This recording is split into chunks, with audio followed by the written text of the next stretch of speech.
প্রিয়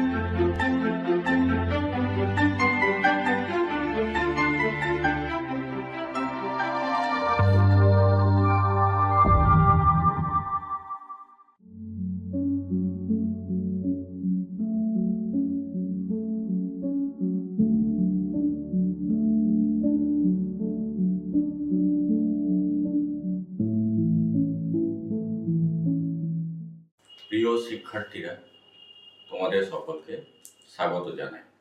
আজকে মুখ্যমন্ত্রীর ক্ষমতা, কার্যাবলী এবং ভূমিকা নিয়ে আলোচনা করব। পশ্চিমবঙ্গে তথা ভারতবর্ষের বিভিন্ন রাজ্যে মুখ্যমন্ত্রীর ক্ষমতা এবং কার্যাবলী প্রভূত পরিমাণে। আমরা জানি যে ভারতবর্ষের যে কোনো রাজ্যের মুখ্যমন্ত্রী হলেন সরকারের প্রকৃত প্রধান। তিনি রাজ্য সরকারের প্রকৃত প্রধান হিসাবে প্রচুর ক্ষমতা ভোগ করে থাকেন। ভারতীয় সংবিধানের 164 নং ধারা অনুসারে মুখ্যমন্ত্রীকে নিয়োগ করা হয়। মুখ্যমন্ত্রী রাজ্যপালের দ্বারা নিয়োজিত হন। নিয়োগের ক্ষেত্রে তিনি বিধানসভা থেকেও নির্বাচিত হতে পারেন, আবার প্রয়োজনের ক্ষেত্রে বিধান পরিষদ থেকেও নির্বাচিত হতে পারেন। আমরা জানি যে বাস্তবে রাজ্যপাল হলেন একটা রাজ্যের নামমাত্র প্রধান বা সাংবিধানিক প্রধান, কিন্তু প্রকৃত ক্ষেত্রে মুখ্যমন্ত্রী হলেন একটা রাজ্যের প্রকৃত শাসক। তিনি একটা শাসক দলের প্রধান হিসাবেই মুখ্যমন্ত্রী হিসাবে নিযুক্ত হন। মুখ্যমন্ত্রী রাজ্যের নীতি প্রণয়ন, প্রশাসন পরিচালনা, শাসন ব্যবস্থা পরিচালনা ইত্যাদি ক্ষেত্রে গুরুত্বপূর্ণ ভূমিকা পালন করে থাকেন। আমরা এখন রাজ্যের মুখ্যমন্ত্রীর নিয়োগ প্রক্রিয়া নিয়ে আলোচনা করব। মুখ্যমন্ত্রীর নিয়োগের ক্ষেত্রে যেটা প্রধান বিষয়, রাজ্যপালের দ্বারাই মুখ্যমন্ত্রী নিযুক্ত হন। ভারতীয় সংবিধানের 164 অনুচ্ছেদ অনুসারে মুখ্যমন্ত্রীকে নিয়োগ করা হয়। সাধারণত বিধানসভায় সংখ্যাগরিষ্ঠ দলের নেতাই মুখ্যমন্ত্রী হন, কিন্তু কোনো ক্ষেত্রে যদি দেখা যায় যে কোনো দল সংখ্যাগরিষ্ঠতা পেল না, তাহলে সেক্ষেত্রে রাজ্যপাল বৃহত্তম দল বা জোটকে সরকার গঠনের জন্য আমন্ত্রণ জানাতে পারেন।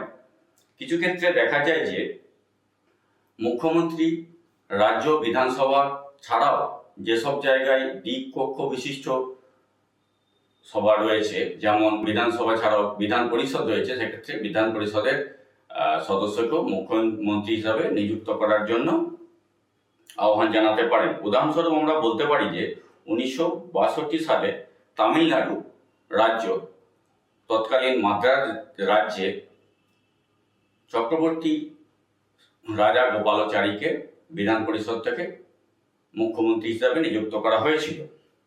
তার পরবর্তীতে আবার দেখা যায় যে 1967 সালে তামিলনাড়ু বিধান পরিষদ থেকে A.K. আন্নাদুরাইকে মুখ্যমন্ত্রী হিসাবে নিযুক্ত করা হয়। সাধারণভাবে যদি মুখ্যমন্ত্রী কোনো ক্ষেত্রে রাজ্য বিধানসভা বা বিধান পরিষদের সদস্য না হন, তাহলে তাকে 6 মাসের মধ্যে বিধানসভা বা বিধান পরিষদ থেকে নির্বাচিত হতে পারে। কোনো উদাহরণস্বরূপ আমরা বলতে পারি যে 2011 সালে পশ্চিমবঙ্গে যখন তৃণমূল কংগ্রেস দলটি রাজ্য বিধানসভায় ক্ষমতায় এলো, তখন মমতা ব্যানার্জি কিন্তু রাজ্য বিধানসভা সদস্য হিসাবে নির্বাচিত হননি, কিন্তু তবুও তিনি মুখ্যমন্ত্রী হিসাবে নিযুক্ত হয়েছিলেন। পরে 6 মাসের মধ্যে তাকে আবার বিধানসভা নির্বাচনে, উপনির্বাচনে অংশগ্রহণ করে সেখান থেকে বিজয়ী হয়ে আসতে হয়েছিল। মুখ্যমন্ত্রীর কার্যকাল সাধারণত 5 বছর। বিধানসভার কার্যকালের সমান মুখ্যমন্ত্রীর একটি কার্যকাল বজায় থাকে। মুখ্যমন্ত্রী সাধারণত রাজ্যপালের ইচ্ছা অনুযায়ী পদে থাকেন বলেই সাংবিধানিকভাবে মনে করা হয়, কিন্তু বাস্তব ক্ষেত্রে দেখা যায় যে একটি রাজ্যের শাসক দল যতক্ষণ সংখ্যাগরিষ্ঠের সমর্থন পেয়ে ক্ষমতায় রয়েছে, ততক্ষণ কিন্তু রাজ্যপাল ইচ্ছা করলেও একজন মুখ্যমন্ত্রীকে তার পদ থেকে সরাতে পারেন না। কিন্তু এক্ষেত্রে রাজ্যপালের ইচ্ছা অনিচ্ছা, সাংবিধানিকভাবে ইচ্ছা অনিচ্ছার কথা বলা থাকলেও মুখ্যমন্ত্রী কিন্তু নিযুক্ত হওয়ার পর তাকে অপসারণ করা রাজ্যপালের ইচ্ছা অনিচ্ছার উপর আর নির্ভরশীল থাকে না। এবার একটা মুখ্যমন্ত্রীর কার্যকাল সাধারণত 5 বছর হলেও অনেক ক্ষেত্রেই দেখা যায় যে মুখ্যমন্ত্রী কতদিন ক্ষমতায় থাকবেন বাস্তবে সাধারণভাবে সেরকমভাবে কিছু লেখা নেই বা বলা নেই।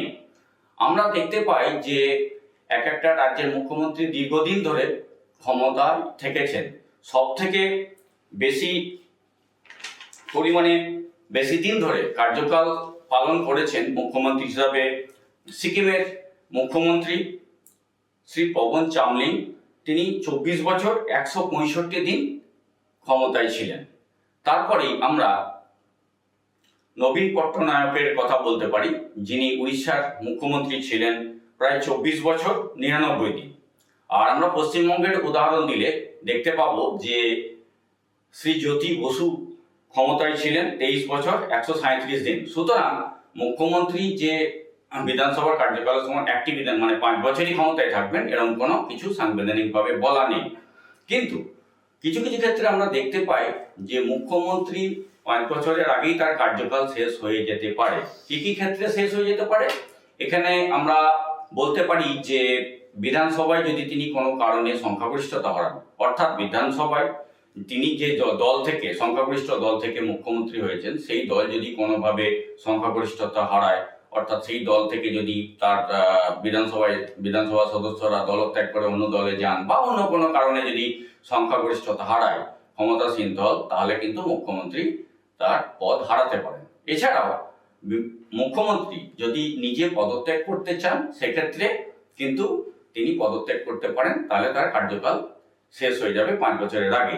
আর একটা বিশেষ বিষয় আমরা জানি যে রাষ্ট্রপতি শাসন অনুচ্ছেদ 356 ধারা অনুসারে যদি একটা দেশের কোনো অঙ্গরাজ্যে রাষ্ট্রপতি শাসন জারি করা হয় তাহলে কিন্তু মুখ্যমন্ত্রীর ক্ষমতা শেষ হয়ে যায়, অর্থাৎ তিনি পদত্যাগ করতে বাধ্য হন। সেক্ষেত্রে পুরো শাসন ক্ষমতাটাই রাষ্ট্রপতির হাতে চলে যায়। রাষ্ট্রপতি তার পছন্দ মতন রাজ্যপাল বা অন্য কোনো কেন্দ্র সরকারি কর্মচারীকে দিয়েও একটা রাজ্যের শাসন ক্ষমতা পরিচালনা করতে পারেন।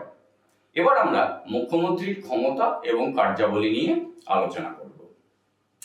একটা রাজ্যের মুখ্যমন্ত্রী বিভিন্ন ধরনের ক্ষমতা ভোগ করে থাকেন। তার মধ্যে প্রথম হলো মুখ্যমন্ত্রীর আর্থিক ক্ষমতা।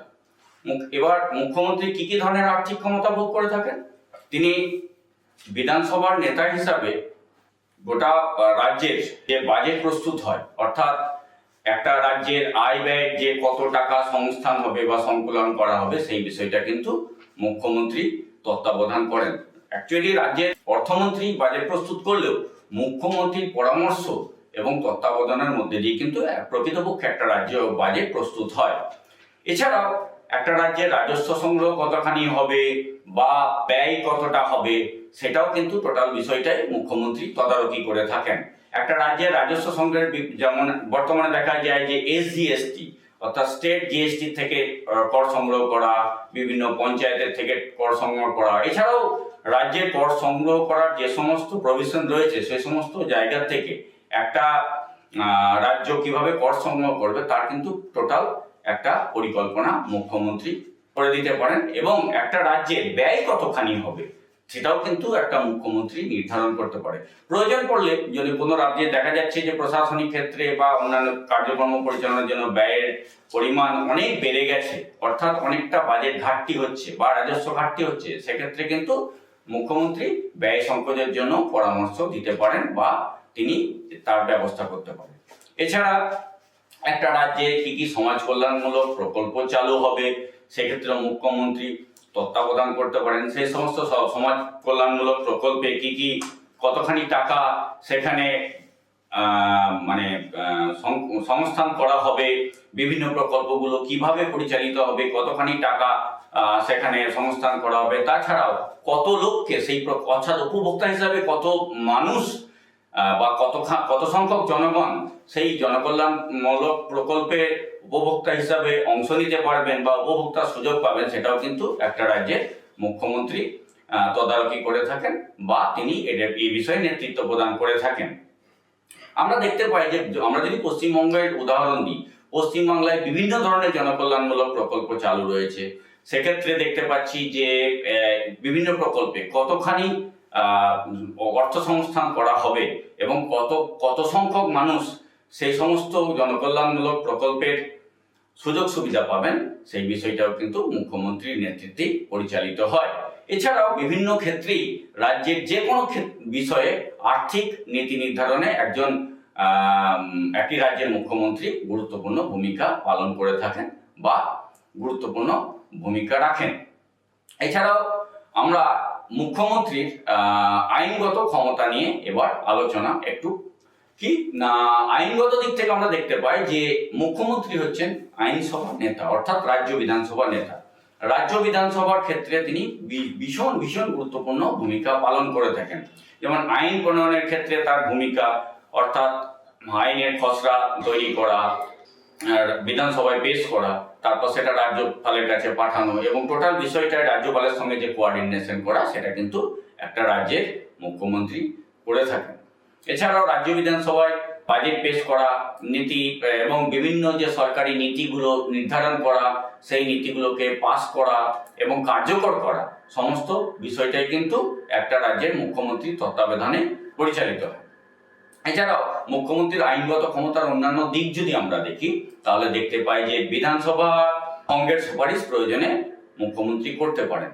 যদি কোনো মুখ্যমন্ত্রী মনে করেন বিধানসভাটা ভেঙে দেওয়ার প্রয়োজন আছে, তিনি পদত্যাগ করলে তো বিধানসভা ভেঙে যায়। এছাড়াও তিনি যদি রাজ্যপালকে পরামর্শ দেন যে আইনসভা বা রাজ্য বিধানসভাকে ভেঙে দিতে হবে, তাহলে কিন্তু বেশিরভাগ ক্ষেত্রেই দেখা যায় যে রাজ্যপাল সেটা করে থাকেন। রাজ্যপালকে বিধানসভার অধিবেশনে আহ্বান করা, বিধানসভা স্থগিত করার ব্যাপারেও কিন্তু মুখ্যমন্ত্রী গুরুত্বপূর্ণ পরামর্শ দিয়ে থাকেন। এছাড়াও আইনগত ক্ষেত্রে কেন্দ্রীয় সরকারের ক্ষেত্রে সঙ্গে যে আলাপ আলোচনায় তিনি রাজ্যে প্রতিনিধিত্ব করতে পারেন। কেন্দ্র যদি কোনো আইন প্রণয়ন করার কথা ভাবে, সেক্ষেত্রে যদি বিভিন্ন রাজ্যের মুখ্যমন্ত্রী বা বিভিন্ন রাজ্যের সংখ্যাগরিষ্ঠ দলের বা শাসক দলের নেতাদের আহ্বান করা হয়, সেক্ষেত্রে কিন্তু মুখ্যমন্ত্রী তার প্রতিনিধিত্ব করে থাকেন। আমরা মুখ্যমন্ত্রীর বিচার বিষয়ক ক্ষেত্রেও কিছু ক্ষমতা দেখতে পাই। যেমন উচ্চ আদালতে হাইকোর্টের বিচারপতি কে হবেন, সেক্ষেত্রে মুখ্যমন্ত্রী সুপারিশ করতে পারেন। রাজ্যের অ্যাডভোকেট জেনারেল কে হবেন, এক্ষেত্রেও তার সুপারিশের একটা যথেষ্ট গুরুত্ব রয়েছে। কোনো ক্ষেত্রে যদি দেখা যায় যে মৃত্যুদণ্ডের বা ফাঁসির সাজা ঘোষণা করা হয়েছে কোনো শাস্তি স্বরূপ কোনো অপরাধের ক্ষেত্রে, তাহলে কিন্তু যদি মুখ্যমন্ত্রী মনে করেন, তাহলে সংবিধানের 161 নং অনুচ্ছেদ অনুযায়ী রাজ্যপালের কাছে সেই স্বামীর মৃত্যুদণ্ডের মকুবের জন্য পরামর্শ দিতে পারেন, বা তিনি প্রয়োজনে তার দণ্ড মকুব করার জন্য বা দণ্ড কমিয়ে দেওয়ার জন্য কিন্তু রাজ্যপালের কাছে তার পরামর্শ দিয়ে দিতে পারেন। এছাড়াও একটা রাজ্যের আইন শৃঙ্খলা রক্ষা করার দায়িত্ব কিন্তু একটা রাজ্যের মুখ্যমন্ত্রী। একটা রাজ্যের মুখ্যমন্ত্রী গোটা রাজ্যে কিভাবে আইন শৃঙ্খলা রক্ষিত হবে, অর্থাৎ জনগণ কিভাবে শান্তিপূর্ণভাবে একটা রাজ্যে বসবাস করতে হবে, তা দেখার কিন্তু প্রধান দায়িত্ব একটা রাজ্যের মুখ্যমন্ত্রীর রয়েছে। আর মুখ্যমন্ত্রী যেহেতু একটা রাজ্যের সরকারের প্রধান, কারণ আমরা জানি যে একটা সরকারের মুখ হিসাবে মুখ্যমন্ত্রী গোটা সরকার পরিচালনা করেন এবং জনগণ তথা সরকারি কর্মচারী থেকে একটা রাজ্যের সমস্ত মানুষজন মুখ্যমন্ত্রীর দিকেই চেয়ে থাকেন। তাই একটা সরকারের প্রধান হিসাবে মুখ্যমন্ত্রী যথেষ্ট এবং ভীষণ গুরুত্বপূর্ণ ভূমিকা আমরা লক্ষ্য করে থাকি। প্রথমত আমরা দেখতে পাই যে সরকারের প্রধান হিসাবে তিনি রাজ্য মন্ত্রিসভার নেতৃত্ব প্রদান করে থাকেন। তাছাড়া প্রশাসনিক নিয়ন্ত্রণের ক্ষেত্রে তিনি কাজকর্ম তদারকি করে থাকেন। প্রশাসনিক বিভিন্ন ক্ষেত্রে কোন কোন সরকারি অফিসার সেখানে নিযুক্ত হবেন, সেটাও কিন্তু সম্পূর্ণভাবেই মুখ্যমন্ত্রীর তদারকিতে পরিচালিত হয়। কোনো সরকারি নীতি প্রণয়ন করা, নতুন আইন প্রণয়ন, কোনো উন্নয়ন প্রকল্প পরিচালনা করা বা কোনো ক্ষেত্রে কেন্দ্রীয় সরকারের সঙ্গে আলাপ আলোচনা করা, সমস্ত ব্যাপারেই মুখ্যমন্ত্রী গুরুত্বপূর্ণ ভূমিকা পালন করে থাকেন। আর সরকারের প্রধান হিসাবে মুখ্যমন্ত্রীর যে গুরুত্বপূর্ণ ভূমিকা, তার মধ্যে অন্যতম হচ্ছে রাজ্যপালের উপদেষ্টা হিসেবে তার কাজ করা। রাজ্যপালের উপদেষ্টা হিসেবে কিন্তু মুখ্যমন্ত্রী সাংবিধানিকভাবে কাজ করে থাকেন 167 নং অনুচ্ছেদ অনুসারে। আমরা এবার মুখ্যমন্ত্রীর কিছু কার্যাবলী নিয়ে আলোচনা করব। মুখ্যমন্ত্রী কি কি কার্যাবলী সম্পাদন করে থাকেন সেই বিষয়টা আমরা একটু আলোকপাত করব। মুখ্যমন্ত্রীর সংবিধানের 163 নং ধারা অনুসারে একটা রাজ্যের মন্ত্রী পরিষদের নেতা কিন্তু মুখ্যমন্ত্রী। মুখ্যমন্ত্রী রাজ্য মন্ত্রিসভার নেতা। এক্ষেত্রে তিনি রাজ্য মন্ত্রিসভায় বিভিন্ন মন্ত্রীদের মধ্যে দপ্তর বন্টন করা, তারপর তাদের মন্ত্রিসভায় কে কি কি কাজ করবে সেটা ঠিক করা, এই কাজগুলো মুখ্যমন্ত্রী করে থাকেন। মন্ত্রিসভার সদস্যদের যদি কোনো সময় কোনো দপ্তরের মন্ত্রীকে মনে হয় যে তিনি ঠিকঠাক কাজ করতে পারছেন না, তাকে যদি পদচ্যুত করতে হয়, তাহলে কিন্তু মুখ্যমন্ত্রী রাজ্যপালকে পরামর্শ দিতে পারেন এবং বেশিরভাগ ক্ষেত্রে রাজ্যপাল মুখ্যমন্ত্রীর সেই পরামর্শ অনুসারেই কিন্তু সেই দপ্তরের মন্ত্রীকে পদত্যাগ করতে বাধ্য করেন বা তার কাছে পদত্যাগপত্র চাইতে পারেন। এছাড়াও একটা রাজ্য মন্ত্রিসভার মধ্যে ঐক্য এবং সংহতি যাতে বজায় থাকে সেটা দেখা কিন্তু একটা রাজ্যের মুখ্যমন্ত্রীর অন্যতম দায়িত্ব বা কর্তব্য। একটা রাজ্যের মুখ্যমন্ত্রী একটা মন্ত্রিসভার মুখ হিসাবে কাজ করার জন্য বা নেতা হিসাবে কাজ করার জন্য একটা মন্ত্রিসভার কাজের কিন্তু দায়ভার অনেকটাই মন্ত্রীর ওপর বর্তায়। কোনো মন্ত্রিসভার কোনো সদস্যের বা কোনো দপ্তরের মন্ত্রী ভালো কাজের যেমন ক্রেডিট মুখ্যমন্ত্রী পান, তেমনি যদি কোনো দপ্তরের মন্ত্রী পদক্ষেপে ব্যর্থ হন বা কোনো খারাপ কাজ করে থাকেন, তার দায়ও কিন্তু অনেকখানি মুখ্যমন্ত্রীর ওপর বর্তায়। আমরা দেখতে পাই যে বিধানসভায় প্রশ্নোত্তর পর্বে যদি বিরোধী দল কোনো প্রশ্ন করে কোনো নির্দিষ্ট দপ্তরের মন্ত্রীকে এবং সেই মন্ত্রী যদি সঠিকভাবে সেটা উত্তর দিতে না পারেন, কিন্তু সেক্ষেত্রে মুখ্যমন্ত্রী এগিয়ে আসেন সেই প্রশ্নের উত্তর দেওয়ার জন্য। অর্থাৎ একটা রাজ্যের মন্ত্রিসভার প্রধান হিসাবে বা মন্ত্রিসভার নেতা হিসাবে একটা রাজ্যের মুখ্যমন্ত্রী যথেষ্ট গুরুদায়িত্ব রয়েছে। আর মন্ত্রী পরিষদের নেতা হওয়ার সঙ্গে সঙ্গে রাজ্য বিধানসভার নেতাও কিন্তু একজন রাজ্যের মুখ্যমন্ত্রী। বিধানসভার নেতা হিসাবে তিনি কি কাজ করে থাকেন না, রাজ্যপালকে পরামর্শ দেন। তিনি যে একটা রাজ্যের বিধানসভার অধিবেশন আহ্বান করার ক্ষেত্রে তিনি পরামর্শ দিতে পারেন। কখনো যদি বিধানসভার অধিবেশন স্থগিত করার প্রয়োজন হয়, সেক্ষেত্রেও তিনি রাজ্যপালকে পরামর্শ দিতে পারেন।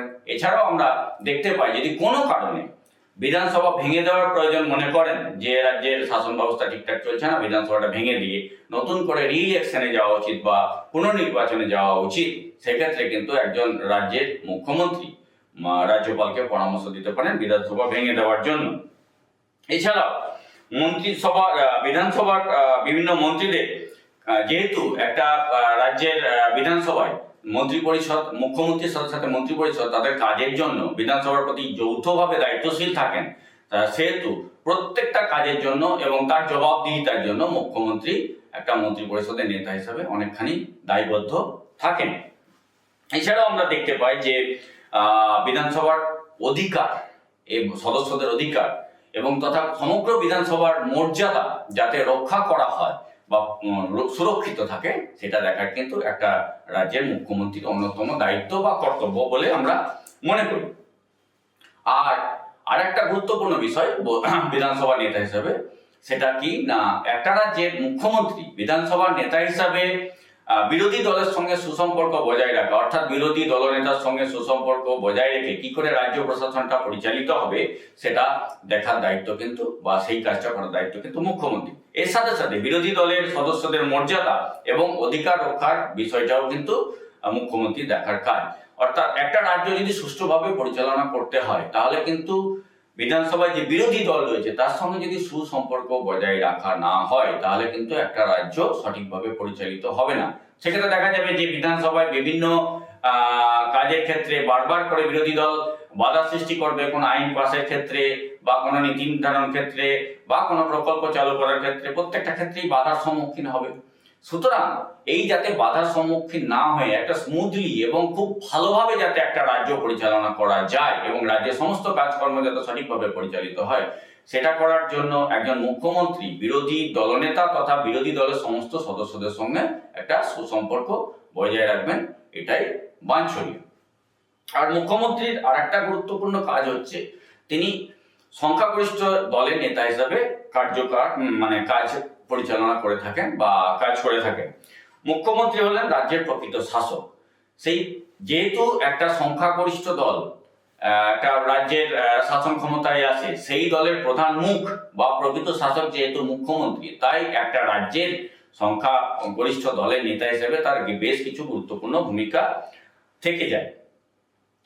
আর একটা রাজ্যের মুখ্যমন্ত্রীর জনপ্রিয়তার ওপর নির্ভর করেই কিন্তু সংখ্যাগরিষ্ঠ দলের জনপ্রিয়তা নির্ধারিত হয়। আমরা দেখি যে সাধারণ জনগণ যেহেতু মুখ্যমন্ত্রীকেই সরকারের বা সংখ্যাগরিষ্ঠ দলের বা শাসক দলের নেতা হিসাবে দেখেন, সেহেতু তাদের যাবতীয় দাবি দেওয়া বা আকাঙ্ক্ষা সমস্ত কিছু কিন্তু মুখ্যমন্ত্রীকে কেন্দ্র করেই আবর্তিত হয়। এবং মুখ্যমন্ত্রী যদি নিজে খুব সুদক্ষ এবং অভিজ্ঞ এবং কর্মদক্ষ হন, তাহলে কিন্তু মুখ্যমন্ত্রী এই কাজকর্মগুলো সঠিকভাবে পরিচালনা করতে পারেন এবং জনগণের দাবি দেওয়াগুলো পূরণ করতে পারেন।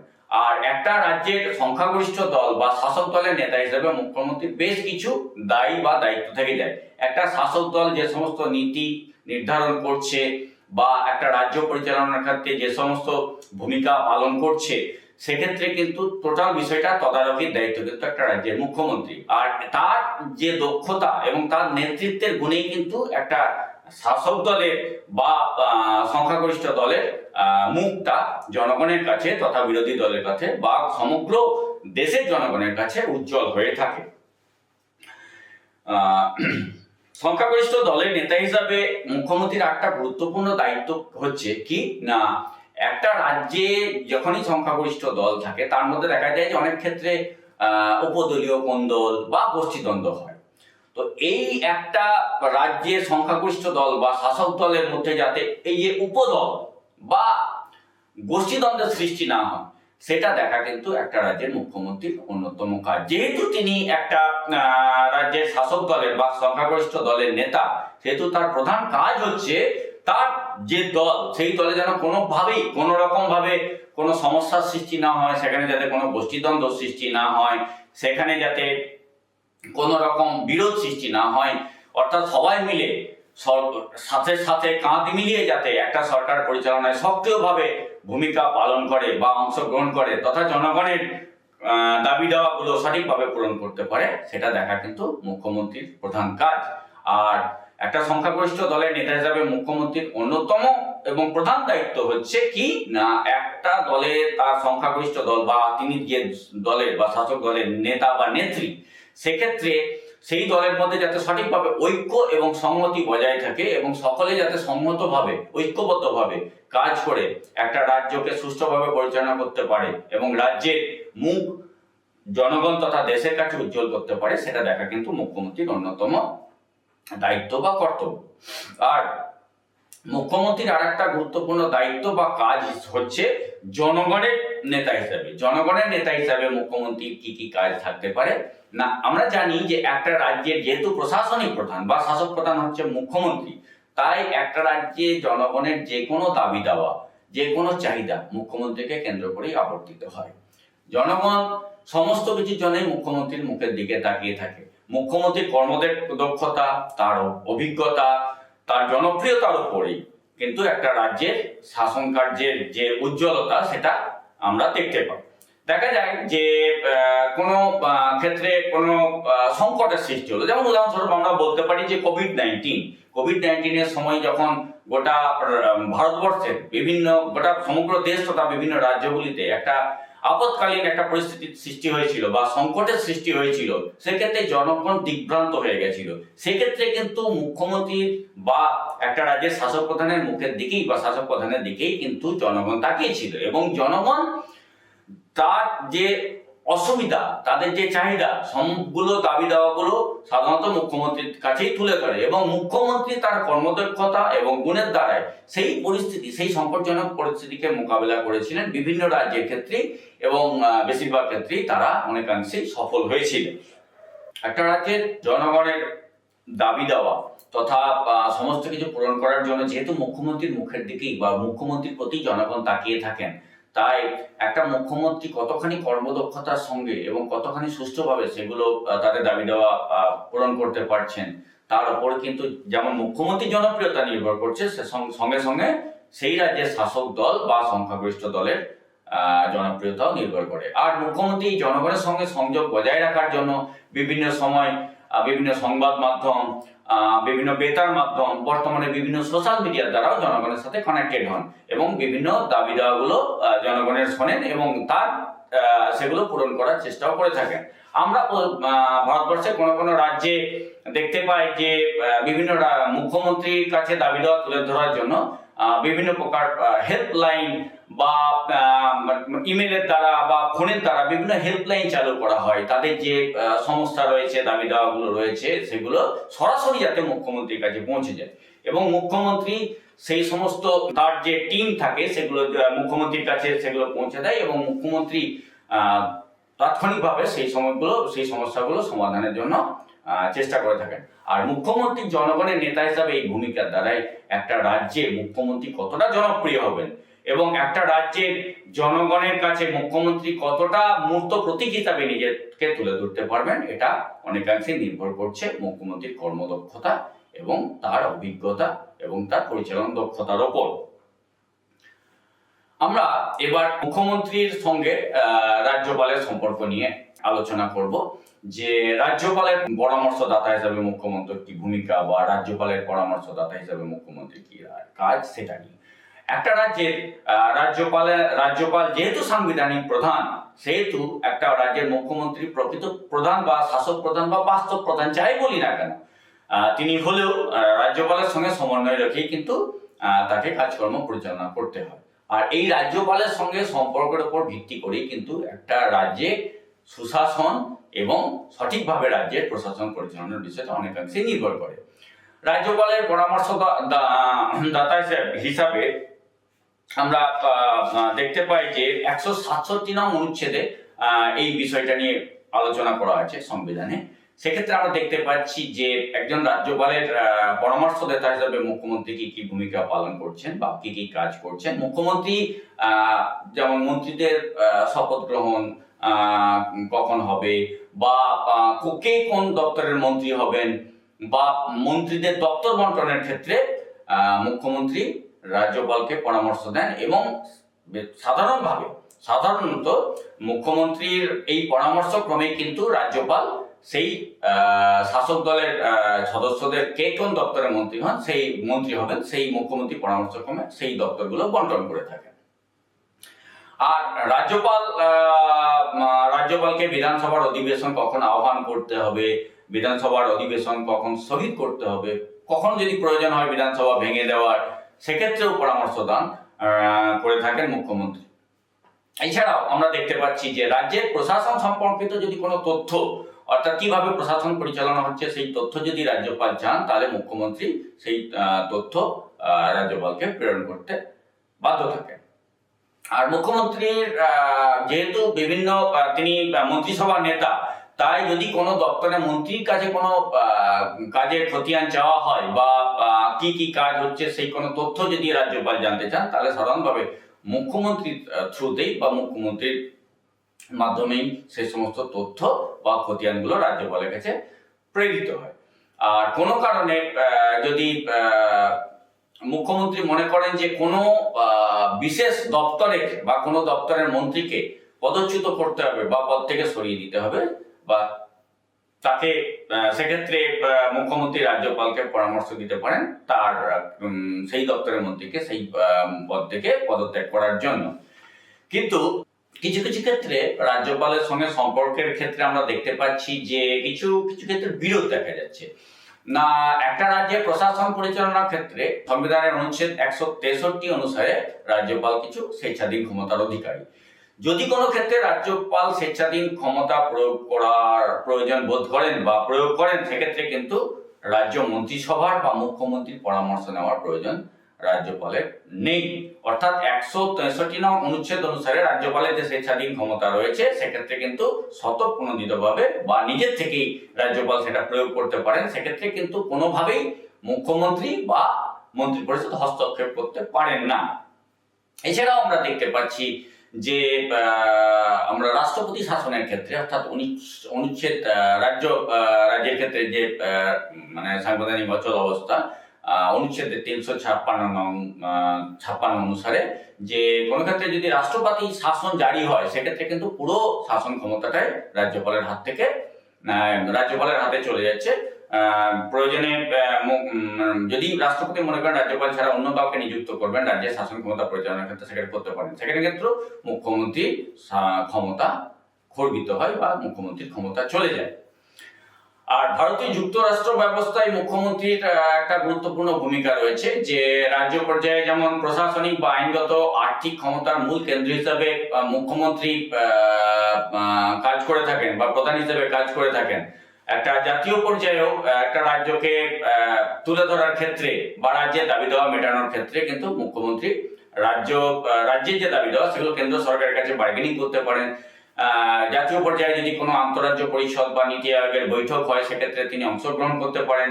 কোনো প্রকল্প বা কোনো দাবি দেওয়ার জন্য বা কোনো স্কিমের জন্য রাজ্যের যে দাবি দেওয়া সেগুলোর জন্য কিন্তু কেন্দ্র সরকারের সঙ্গে দর কষাকষির মূল দায়িত্ব থাকে আমাদের মুখ্যমন্ত্রী। মুখ্যমন্ত্রীর ক্ষমতার আমরা কিছু সীমাবদ্ধতা দেখতে পাচ্ছি। যেমন সংবিধানের 356 অনুসারে, ধারা অনুচ্ছেদ 356 অনুসারে যদি রাষ্ট্রপতি শাসন জারি হয় সেক্ষেত্রে কিন্তু মুখ্যমন্ত্রীর ক্ষমতা চলে যায়। এছাড়াও মুখ্যমন্ত্রীকে বিধানসভার উপর নির্ভর করতে হয়, অর্থাৎ সংখ্যাগরিষ্ঠ দলের তিনি সদস্য হিসেবে মুখ্যমন্ত্রী যদি থাকেন তাহলে কিন্তু তার কাজকর্ম পরিচালনা করতে অনেক সুবিধা হয়। কিন্তু কোনো ক্ষেত্রে দেখা যায় যে কোনো রাজ্যে যদি জোট সরকার তৈরি হলো সেক্ষেত্রে কিন্তু মুখ্যমন্ত্রীর কাজকর্ম পরিচালনার ক্ষেত্রে ভীষণ সমস্যা হয়, কেননা বিভিন্ন জোটের যে নেতারা রয়েছেন বা বিভিন্ন জোট থেকে যে সমস্ত মন্ত্রীরা আছেন তাদের যে কাজকর্ম সেগুলো মুখ্যমন্ত্রী সঠিকভাবে নিয়ন্ত্রণ করতে পারেন না। জোট সরকার যদি হয় সেক্ষেত্রে কিন্তু মুখ্যমন্ত্রীর কার্যকারিতা অনেকাংশে হ্রাস পায়। আর আমরা দেখতে পাই যে মুখ্যমন্ত্রী মানে রাজ্যের সংখ্যাগরিষ্ঠ দল যদি কোনো কারণে জনসমর্থন হারায় বা সেখান থেকে দল ত্যাগ করে অন্য দলে সেই দলের সদস্যরা নাম লেখায় তাহলে কিন্তু সংখ্যাগরিষ্ঠতা হারিয়ে গেলে মুখ্যমন্ত্রীকে পদচ্যুত হতে হয়। আর মুখ্যমন্ত্রীর কার্যকারিতা বা তার এফিসিয়েন্সি অনেকটাই সংকুচিত হয়ে যায় বা অনেকটাই সীমাবদ্ধ হয়ে যায়। দেখা যায় যে ভারতবর্ষের যেহেতু কেন্দ্রীয় সরকার বেশিরভাগ ক্ষমতাটাই ভোগ করে থাকে, সেহেতু রাজ্যের রাজস্ব আয় বা অন্যান্য আয় কম, তাই বিভিন্ন সময় কর বা অনুদানের ক্ষেত্রে যেহেতু একটা রাজ্যের মুখ্যমন্ত্রীকে কেন্দ্র সরকারের মুখাপেক্ষী থাকতে হয়, সেহেতু এক্ষেত্রে অনেকটাই কেন্দ্র সরকারের উপর নির্ভরশীলতা একটা রাজ্যের মুখ্যমন্ত্রী চলে আসে। আর এক্ষেত্রে দেখা যায় যদি আমরা ভারতবর্ষের উদাহরণস্বরূপ অনেক উদাহরণ দেখতে পেয়েছি কিনা দেখা যাচ্ছে যে কেন্দ্রীয় শাসক দল এক, আর রাজ্যের ক্ষেত্রে যদি সেক্ষেত্রে সেই শাসক দল না হয় অন্য কোনো বিরোধী দল রাজ্যের শাসন ক্ষমতায় থাকে, অর্থাৎ মুখ্যমন্ত্রী যদি কোনো বিরোধী দলের সদস্য হন সেক্ষেত্রে কিন্তু অনেক সময় একটা বিরোধ বা টাসেল চলতে থাকে। এক্ষেত্রে রাজ্যপাল কিন্তু অনেক সময় একটা কেন্দ্র সরকারের একজন এজেন্ট হিসেবে রাজ্যের উপর একটা মুখ্যমন্ত্রীর একটা চাপ সৃষ্টি করে থাকেন, বা সবসময় অন্যান্য রাজ্যে মানে বিরোধী দলের নেতা হিসেবে বিরোধী পক্ষের নেতা হিসেবে যদি একটা দলের মুখ্যমন্ত্রী থাকেন, অর্থাৎ কেন্দ্র সরকারের বিরোধী দল, সেক্ষেত্রে কেন্দ্র সরকার অনেক সময় অনুদান বা বিভিন্ন কর প্রদানের ক্ষেত্রে বা বিভিন্ন স্কিম দেওয়ার ক্ষেত্রে বা সুযোগ সুবিধা দেওয়ার ক্ষেত্রে কিন্তু অনেকটাই সেখানে সংকোচন ঘটায়। তাই জন্য একটা রাজ্যের মুখ্যমন্ত্রীর ক্ষমতা এখানে সীমাবদ্ধ হয়ে যায় বা অনেকটাই নির্ভরশীলতা কেন্দ্র সরকার উপর বেড়ে যায়। আর এরপর আমরা একটা বিষয় নিয়ে আলোচনা করব, সেটা হচ্ছে যে সংকটজনক পরিস্থিতিতে একটা রাজ্যের মুখ্যমন্ত্রীর ভূমিকা কি হতে পারে। যে যখন রাজ্যের মানে রাজনৈতিক কোনো অস্থিতিশীলতা হচ্ছে, সেক্ষেত্রে দেখা যায় যে কোনো ভাবে যদি আইন শৃঙ্খলা একদম মানে ভঙ্গ হয়ে যায় বা আইন শৃঙ্খলা নষ্ট হয়ে যায়, একটা রাজ্যে অরাজকতা চলতে থাকে, সেখানে কিন্তু রাজ্যের মুখ্যমন্ত্রীকে গুরুদায়িত্ব পালন করতে হয়। আর এক্ষেত্রে যদি দেখা যায় যে একটা মুখ্যমন্ত্রী সঠিকভাবে সেখানে প্রশাসন পরিচালনা করতে পারছেন না, তখন বাধ্য হয়ে মুখ্যমন্ত্রীকে পদত্যাগ করতে হয়। আবার যদি কোনো বিচার বিভাগ সুপ্রিম কোর্টের বিচার বিভাগেও পর্যালোচনা করে যদি দেখে যে কোনো সংবিধান বিরোধী আইন একটা রাজ্য আইনসভা প্রণয়ন করছে, অর্থাৎ একজন রাজ্যের বিধানসভার নেতা হিসেবে মুখ্যমন্ত্রীর নেতৃত্বে কোনো সংবিধান বিরোধী আইন প্রণীত হচ্ছে, তাহলে কিন্তু সেই আইনকে বিচার বিভাগীয় পর্যালোচনার ক্ষমতার দ্বারা কিন্তু সুপ্রিম কোর্ট বা উচ্চ আদালত বাতিল করতে পারে। আর কোন রাজ্যে দাঙ্গা হাঙ্গামা আন্দোলন বা নিরাপত্তা জনিত সংকটের সৃষ্টি হলে কিন্তু একটা মুখ্যমন্ত্রীর একটা গুরু দায়িত্ব পড়ে যায়। সেটা যদি সঠিকভাবে তিনি মোকাবিলা করতে না পারেন তাহলে কিন্তু একটা রাজ্য সংকটের মুখোমুখি হয়। আমরা একদম শেষে এসে যদি উপসংহারে কিছু কথা বলতে চাই, সেটা হচ্ছে যে একটা রাজ্যের মুখ্যমন্ত্রী হচ্ছেন রাজ্যের সর্বাধিক গুরুত্বপূর্ণ প্রশাসনিক ব্যক্তিত্ব। যেহেতু তিনি একটা রাজ্যের প্রশাসনিক প্রধান বা শাসক প্রধান, পুরো রাজ্য পরিচালনার দায়িত্ব বর্তায় তার উপরেই। আর তার মূলত তার দক্ষতা, কার্যক্ষমতা, তার জনপ্রিয়তা এবং তার অভিজ্ঞতার উপরেই কিন্তু একটা রাজ্যের উন্নতি সঠিকভাবে নির্ভর করে। একটা রাজ্যের মুখ্যমন্ত্রী যতকালই শক্তিশালী হবেন, অর্থাৎ শক্তিশালী মুখ্যমন্ত্রী যেমন রাজ্যকে উন্নতির পথে নিয়ে যেতে পারেন, আর সেক্ষেত্রে অন্য ক্ষেত্রে দেখতে পাই যে একজন দুর্বল মুখ্যমন্ত্রী কিন্তু একটা রাজ্যের পরিচালনার ক্ষেত্রে বিভিন্ন প্রশাসনিক সমস্যার সম্মুখীন হতে পারে। আমরা এই আলোচনার শেষে কিছু গ্রন্থ নিয়ে সহায়ক গ্রন্থ নিয়ে আলোচনা করব, যেগুলো শিক্ষার্থীদের প্রয়োজনে লাগবে বা ফার্দার রিডিংস এর ক্ষেত্রে আরো বেশি জ্ঞান অর্জনের ক্ষেত্রে কাজে লাগবে। আমরা এখানে নির্জা গোপাল জয়াল এবং প্রতাপ ভানু মেহতার the Oxford companion to Indian politics, এছাড়াও বিদ্যুৎ চক্রবর্তী এবং রাজেন্দ্র কুমার পান্ডের ইন্ডিয়ান গভর্নমেন্ট এন্ড পলিটিক্স, এছাড়াও হিমাংশু রায় এবং মহেন্দ্র প্রসাদ সিং এর Indian politics in comparative perspective, Prabir Kumar ঝায়ের Indian politics in comparative perspective, Abhay Prasad Singh এবং কৃষ্ণ মুরারির political process in contemporary India, Rajni কোঠারির ভারতের রাজনীতি, অতুল কোহলির সম্পাদিত ভারতীয় রাজনীতি, এই সমস্ত বইগুলো ছাত্রছাত্রী বা শিক্ষার্থীরা অনুসরণ করতে পারো। এছাড়াও সংবিধান সম্পর্কে যদি বিস্তৃতভাবে তোমরা জানতে চাও তাহলে দুর্গাদাস বসুর ভারতের সংবিধানের ভূমিকা বইটিও গুরুত্বপূর্ণ এবং ছাত্রছাত্রীদের যথেষ্ট কাজে লাগবে বলেই আমি মনে করি। সকলকে ধন্যবাদ এবং শুভেচ্ছা। নমস্কার।